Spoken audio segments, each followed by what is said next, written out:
आपण खुशाल करावं, कारण तोंडही तुमचं आहे, जीभही तुमचं आहे, जिभेला हात नसतं असं म्हणतात, त्याच्यामुळे आम्ही जास्त त्यावर भाष्य करणार नाही. परंतु मित्रांनो, एक लक्षात ठेवलं पाहिजे की ज्या पाकिस्तानचा 26 अकराच्या दहशतवाद हल्ला होता, हात होता, त्यांनी पुरस्कृत दहशतवाद केला होता, हे जर मी न्यायालयात सिद्ध करू शकलो असेल तर ते फक्त आणि फक्त देवेंद्रजी फडणवीस साहेब यांच्या सहकार्यामुळे, आणि इतकंच नाही तर त्यानंतर मोदी सरकारने जो आम्हाला पुरावा घेण्यासाठी, डेव्हिड हेडलीचा पुरावा घेण्यासाठी जी मदत उपलब्ध करून दिली, त्याच्यामुळे हे शक्य झालं. आपल्याला कल्पना नसेल की हाच डेव्हिड हेडली 26 अकराच्या हल्ल्याच्या अगोदर हिंदू हृदय सम्राट बाळासाहेब ठाकरे यांचं कार्यालय म्हणजे शिवसेना भवन याचे सुद्धा फोटो काढून गेला होता. आपण हे विसरू शकत नाही. हा सगळा जिवंत पुरावा त्या अमेरिकेच्या दहशतवाद्याने डेव्हिड हेडलीने मुंबईच्या न्यायालयात दिला होता.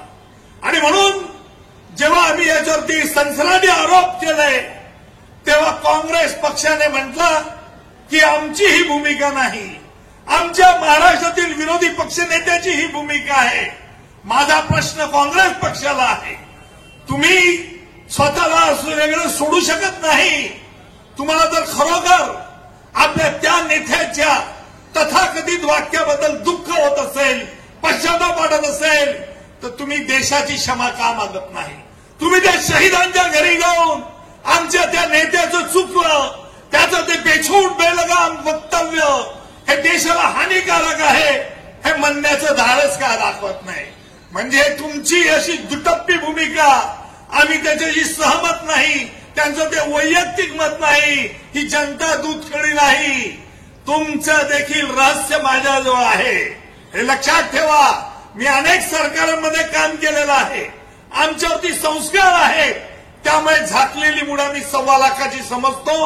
हा एवढा इशारा तुम्हाला काफी आहे. पण एक गोष्ट लक्षात ठेवली पाहिजे तुम्ही, एक गोष्ट तुम्ही लक्षात ठेवली पाहिजे की यांची वक्तव्य काय.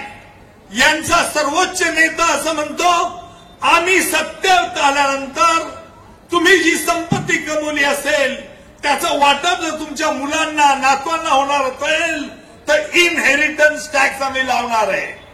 लक्षात घ्या, या भारताचं वैशिष्ट्य असं, आपल्या देशातील नागरिकांचं वैशिष्ट्य असं की आम्ही जे कमावतो, जी दिवस रात्र मरेपर्यंत मेहनत करतो, ती फक्त आमच्याकरता नाही, आम्ही अप्पलपोटी नाही, आम्ही स्वार्थी नाही, परंतु आम्ही कमावलेली कमाई, कष्टाची कमाई ही आमच्या मुलाबाळांकरता, नातवांकरता, पंतूंकरताही असते. परंतु तुम्ही त्याच्यावर आता टॅक्स लावणार, तुमचा हा जाहीरनामा.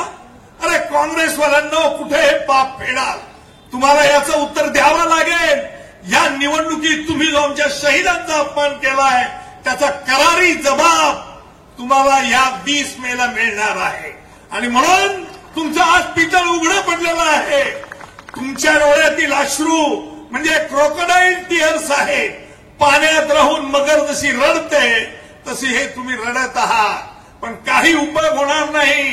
तुमच्या घटक पक्षांनी, महाविकास आघाडीच्या घटक पक्षांनी विचार करावा. अजूनही वेळ गेलेली नाही तर तुमच्यावर देखील पश्चातापाची पाळी येईल, हे एवढं पक्क ध्यानात ठेवा. हे माझं भाकीत नाही, फौजदारी क्षेत्रातला वकील असल्याने लॉजिकल डिडक्शन मला करता येतं.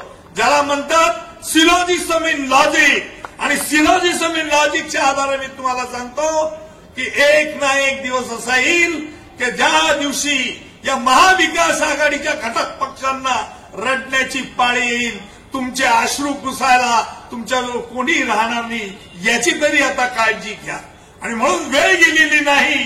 आणि म्हणून मित्रांनो, यांचा वाईट अपप्रचार काय आहे की 400च्या पार जर झाला तर घटना बदलली जाईल, संविधान धोक्यात आहे. कशाच्या आधारावर तुम्ही हा दावा शोध लावला? सर्वोच्च न्यायालयाने सांगितलं आहे की आमचे घटनेचे शिल्पकार डॉक्टर बाबासाहेब आंबेडकर यांनी जी घटना लिहून ठेवलेली आहे ही बदलली जात नाही. तुम्ही त्याच्यात दुरुस्त्या करू शकतात. यापूर्वीच्या काँग्रेस सरकारने अनेक दुरुस्त्या केलेल्या आहेत, परंतु घटना कधी बदलली जाणार नाही. आपल्या देशाचे लाडके पंतप्रधान श्री नरेंद्रजी मोदीजी यांनी देखील वेळोवेळी स्पष्ट केलेलं आहे.